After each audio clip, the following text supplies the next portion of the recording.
Welcome back to Friday Night Film Noir, and today we're looking at one of the all-time greats, The Night of the Hunter, the only movie that Charles Laughton directed, and what a shame. And this movie was not that popular when it first came out with critics or audiences because of how controversial it was, and probably because of how painfully true it was. So this movie, as much as any other, does demonstrate the elements of film noir. There are plenty of shadows and darkness. But the basic story is that Robert Mitchum is pretending, or seems to be convinced, that he's a preacher. And he's ended up in prison because of the actions he takes in his misguided religion. Okay, he talks about a religion that he formed with God between the two of them. And in the course of being in prison, he meets someone who has left behind some money with a family and some kids somewhere.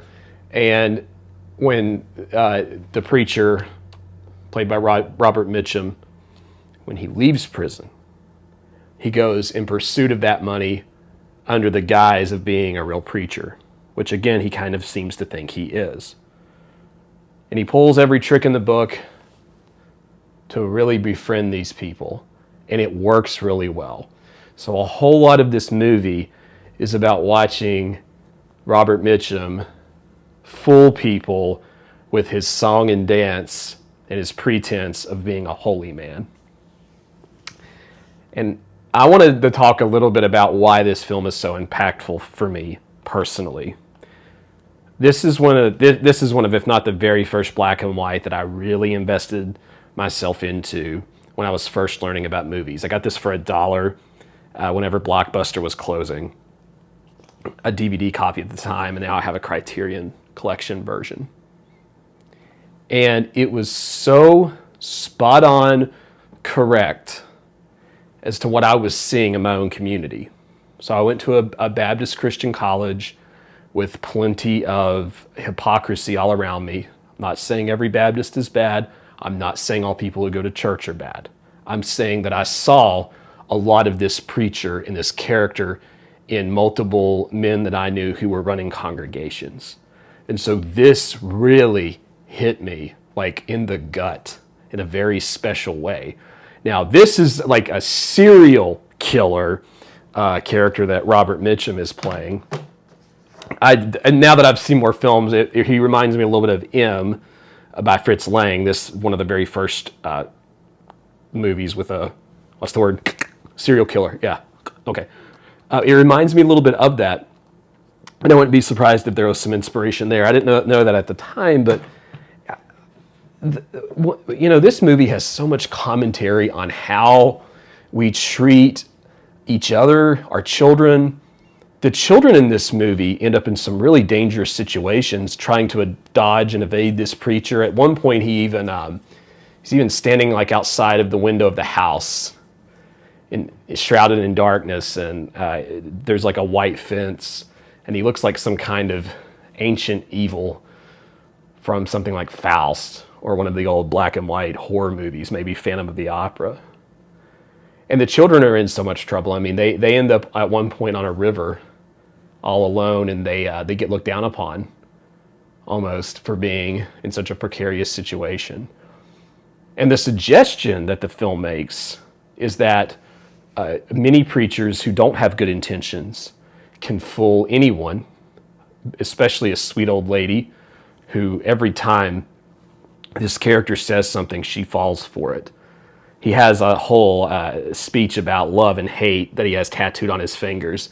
And he does this little wrestling match, and she's just like so absorbed with his little mini sermon, which was actually alluded to in Do the Right Thing with, I think, Radio Raheem's character had an allusion to that. So if you've seen that movie. But he tricks people. He uses their faith against them.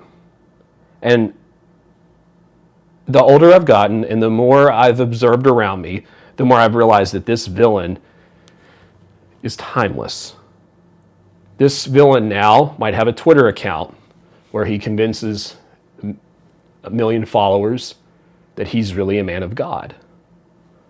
He might work at a local congregation. He could be anyone you know. And he's not safe around your children, this character.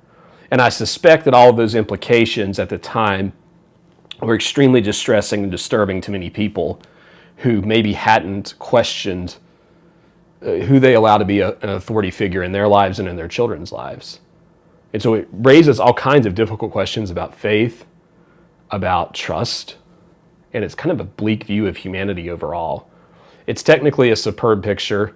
There is a great scene where Mitchum has a new wife and they're in the bedroom and he pretty much cuts her off because he has this strange conviction that his marriage is only to be used for procreation and he doesn't want to have that happen at the moment. And it creates a prison for the woman. The woman becomes an instrument of the man's wishes. So it plays on that a little bit. And she is slowly brainwashed, this woman is in this particular instance. Now the truth starts coming to light here and there as we go along.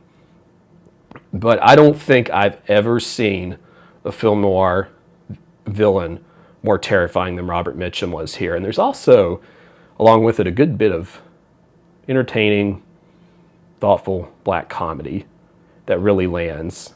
There's some great stuff there when he goes into the cellar looking for the money. There are a few other creepy moments. There's a creepy children's song that's played toward the beginning.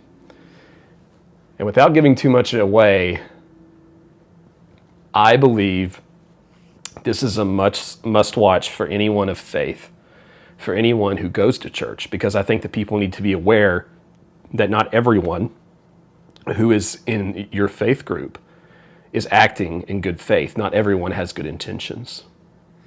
Not saying that this is a universal truth, but this is something that people need to be aware of.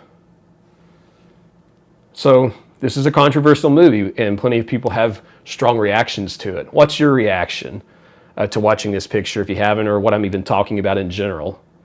Let me know in the comments below, and we'll see you next time on Film Noir Friday Night.